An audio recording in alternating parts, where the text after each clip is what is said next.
پورے وادی میں پھیل گئی، جس کو جہاں کسی کو پہاڑ کے دامن میں، کسی کو درخت کے میں، جہاں موقع ملا سو گئے۔ تھکے تھے سب لوگوں کو، نیند آ گئی۔ کہتے فنمنا نومتن، تھوڑی سی ہم کو بھی نیند آ گئی۔ جابر بن عبداللہ رضی اللہ تعالیٰ عنہ کہتے ہم کو بھی نیند آ گئی،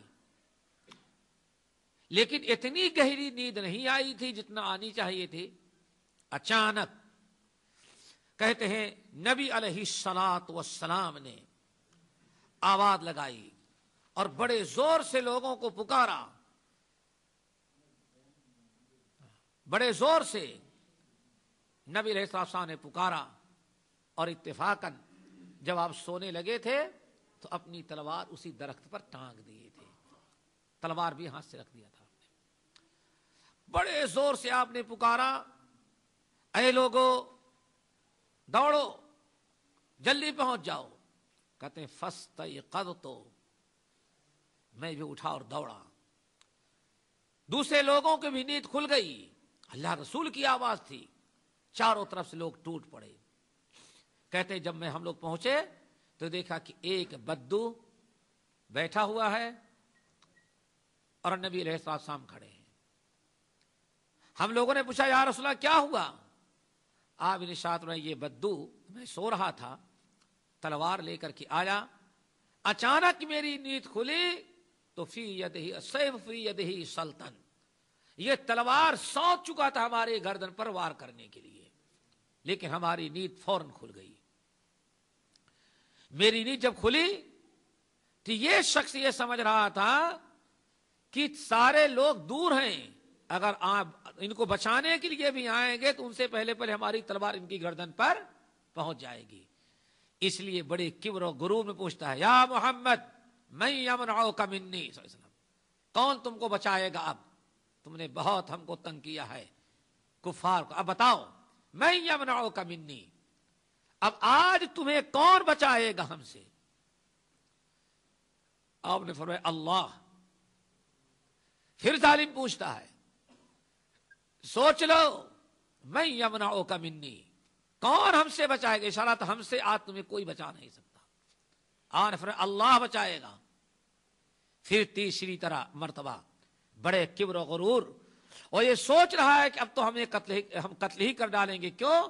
ان کے ساتھیوں کے پہنچنے کے پہلے ہم ان کا کام تمام کر دیں گے۔ اس لیے بڑے کبر و غرور کے ساتھ کہتا ہے میں یمنعک، کون بچائے گا تم کو؟ آج بلاؤ اپنے اللہ کو۔ وہ سمجھ رہا تھا لات اور عزا کو تو چھوڑ چکے ہیں، اور بغیر لات عزا کے وسیلے کے کوئی ان کو بچا نہیں سکتا۔ کیوں؟ اللہ تعالیٰ تک جب تک بابا فریاد نہیں پہنچائیں گے، ان کی فریاد کون پہنچائے گا؟ اتنا موقع ہم دیں گے نہیں ان کو۔ آپ نے فرمایا اللہ، اس کے ہاتھ سے تلوار گر گئی اور آپ نے فوراً تلوار اٹھایا اور وہ ظالم بیٹھ گیا۔ آپ نے فرمایا یہ واقعہ ہوا ہے، اب میرے ہاتھ میں تلوار ہے اور یہ بیٹھا ہوا ہے، اب میں اس سے پوچھتا ہوں ذرا بتاؤ من یمنعک منی، اب تجھے کون بچائے گا؟ شرک کرنے والا جب خوشحال رہتا ہے تو شرک کرتا ہے، اور پھنس جاتا ہے تو ڈائریکٹ اللہ کو پکارتا ہے، اس وقت بابا کو بھول جاتا ہے، سوچتا ہے کہ اب ڈائریکٹ معاملہ اختیار کرو، ان ڈائریکٹ جاؤ گے تب مشکل ہو جائے گا، ہے؟ اور ایک ہی ذات ہے جو فوراً مدد کے لیے پہنچ جائے گی۔ تو کافر کہتا ہے اب بچانے والا تو وہی ہے، لیکن بس کون بچائے گا یا نہیں وہ ہم بس ایک چیز جانتے ہیں، آپ بہت اچھے قیدیوں کو گرفتار کرنے والے ہیں۔ اشارہ کہ آپ قیدی بناتے ہیں، لوگوں کو گرفتار کرتے ہیں، لیکن آپ ان کے ساتھ احسان کرتے، کبھی کسی قیدی کی گردن نہیں مارتے آپ۔ اس لیے آپ ہم سے پوچھتے کون بچائے گا، تو ہمیں مارے گا ہی کون؟ تلوار آپ کے ہاتھ میں ہے، میں گردن جھکائے بیٹھا ہوں، آج تک آپ نے قیدیوں کی گردن نہیں ماری تو ہماری گردن کیوں ماریں گے؟ اللہ اکبر۔ یہ نبی علیہ السلام کا اخلاق ذرا دیکھو۔ اور وہ بیٹھا ہوا، امام ابو عوانہ رحمۃ اللہ علیہ اپنی مسند کے اندر نقل کرتے ہیں کہ نبی علیہ السلام نے فرمایا اچھا بتا، میں اگر تجھے چھوڑ دے رہا ہوں تو کلمہ شہادت پڑھ کر کے مسلمان ہوگا؟ کہتا ہے کہ بس یاد رکھیں کلمہ تو بات کی بات ہے، اب آئندہ نہ میں آپ سے لڑوں گا اور نہ آپ کے خلاف لڑنے والوں کے ساتھ شامل ہوگا اور نہ کسی کی آپ کے خلاف مدد کروں گا۔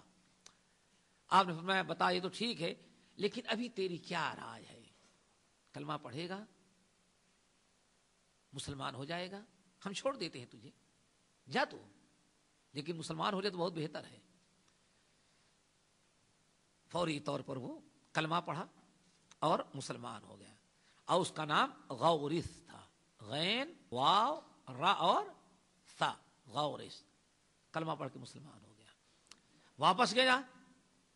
واپس جب گیا تو جانے کے بعد اپنی قوم سے کہتا ہے جئتکم، اے لوگوں یاد رکھو، جئتکم من عند خیر الناس، اس دنیا میں سب سے اچھے انسان کے پاس سے میں آ رہا ہوں۔ اللہ اکبر، یہ آپ کا اخلاق تھا۔ سلام اس پر کہ جس نے گالیاں سن کر دعائیں دی۔ آپ کا اخلاق ذرا دیکھیں۔ حضرت انس بن مالک رضی اللہ تعالیٰ کہتے ہیں 10 سال میں نے آپ کی خدمت کی، لیکن ہم نے کبھی لا نہیں سنا آپ کی زبان سے سوائے اشہد اللہ الہ الا اللہ۔ کیا مطلب ہے؟ آپ سے کسی نے کچھ مانگا تو آپ نے لا کر کے انکار نہیں کیا، نہ کبھی آپ نے جھڑکا۔